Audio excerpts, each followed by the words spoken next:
ইমাম বাইহাকি রহমাতুল্লাহ আলাইহি তিনি দালাইলুন নবুয়াতের মধ্যে একটি হাদিস নিয়ে এসেছেন। হাদিসটি হলো হাদিসে দব। হাদিসে দব কথার অর্থ হলো যে গোসাপের হাদিস। এই গোসাপ ইসলামের প্রাথমিক যুগে আরববাসীরা গোসাপ হত্যা করে তারা রান্না করে খেত। তো এই হাদিসটিকে হাদিসে দব এই জন্য বলা হয় যে একটি গোসাপ আল্লাহ রসুল সাল্লাল্লাহু আলাইহি ওয়াসাল্লামের নবুয়াতের সাক্ষ্য দিয়েছিল। তো ইমাম বাইহাকি রহমাতুল্লাহ আলাইহি তিনি সেই জন্য এই হাদিসটিকে হাদিসে দব হিসেবে ব্যবহার করেছেন।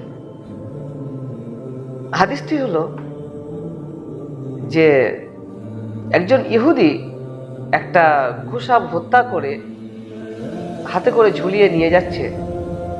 যেতে যেতে দেখলো যে আল্লাহ রসুল সাল্লাল্লাহু আলাইহি ওয়াসাল্লাম মসজিদে নববীতে সাহাবাদেরকে একত্রিত করে ইসলামের দাওয়াত দিচ্ছেন। ওই গোসাপটি আল্লাহ রসুল সাল্লাল্লাহু আলাইহি ওয়াসাল্লামের দিকে ছুঁড়ে দিল, দিয়ে বলছে, ইয়া মুহাম্মদ, হে মুহাম্মদ, তুমি নিজেকে নবী বলে দাবি করো, তুমি বলো যে আমাকে যে মানবে সে কামিয়াবি হবে, এক আল্লাহকে ইবাদত করতে বলো তুমি।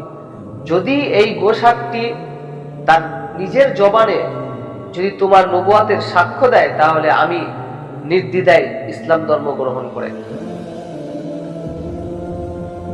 এই কথা যখন বলল তো আল্লাহ রাসূল সাল্লাল্লাহু আলাইহি ওয়াসাল্লাম একটু মুচকি হাসলেন, হেসে আর ওই গোসাপটার দিকে লক্ষ্য করে বললেন তার পবিত্র জবানে, ইয়া দাব, হে গোসাপ। সঙ্গে সঙ্গে ওই গোসাপটি জীবিত হয়ে আল্লাহর হুকুমে তার মুখ থেকে বার হতে লাগলো, লাব্বাইক ওয়া সাআদাইক ইয়া যাইনামাল আফা ইয়াউমাল কিয়ামা। আমি উপস্থিত আছি, আমি হাজির আছি, হে কিয়ামতের বিভীষিকাময় ময়দানের সৌন্দর্য মণ্ডিতকারী। আল্লাহ রাসূল সাল্লাল্লাহু আলাইহি ওয়াসাল্লাম প্রথমে তাকে বললেন যে কুল, হে গোসাপ তুমি বলো, মান তা'বুদ, তুমি কার ইবাদত করো, কার আরাধনা করো, কার উপাসনা করো তুমি। তো পৃথিবীর একটা নিকৃষ্ট প্রাণী, যার আল্লাহ বিবেক দেয়নি, যার আকল দেয়নি, যার বুদ্ধি দেয়নি, সেই রকম একটা নিকৃষ্টতম প্রাণী একটা গোসাপ কত সুন্দরভাবে উত্তর দিচ্ছে দেখুন। সেই গোসাপটি বলছে, আবুদু ইয়া রাসূলুল্লাহ, আমি ইবাদত করি ওই রবের, ওই মাবুদের, মান ফিস সামাই আরশুহু, যার আরশ হলো আসমানের উপরে, অফিল আরদি সুলতানুহু, এবং যার বাদশাহিত্ব হলো এই জমিনে, অফিল বাহরি সাবিলুহু, এবং যার রাস্তা হলো সমুদ্রের মাঝে, অফিল জান্নাতি রহমাতুহু, এবং যার অফুরন্ত রহমত জান্নাতের মধ্যে, অফিল নারি ইকাবুহু, এবং যার ভয়ঙ্কর শাস্তি হলো জাহান্নামে। আমি সেই রবের ইবাদত করি। যখনই এই কথা বলল তো সেই ইহুদিটা তো আরো অবাক হয়ে গেল যে এ কি, একটা গোসাপ এত সুন্দর ভেবে কিভাবে উত্তর দিচ্ছে, এবং আল্লাহর ওয়াহদানিয়াতের কথা বলছে, জান্নাত জাহান্নামের কথা বলছে, মানুষ কিসে নাজাত পাবে সেই কথাটা বলছে, আল্লাহর বাদশাহিত্বর কথা বলছে, আর একটা গোসাপ নিকৃষ্টতম প্রাণী এইরকম ভেবে উত্তর দিচ্ছে। সে অবাক হয়ে গেল।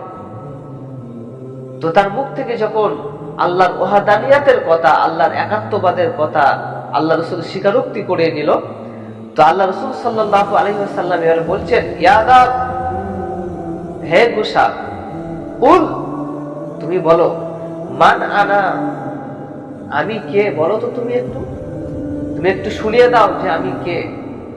তখন সেই গোসাপটি সুস্পষ্ট ভাষায় বলল, আনতা রাসূলু রাব্বিল আলামিন, সুবহানাল্লাহি ওয়া বিহামদিহি।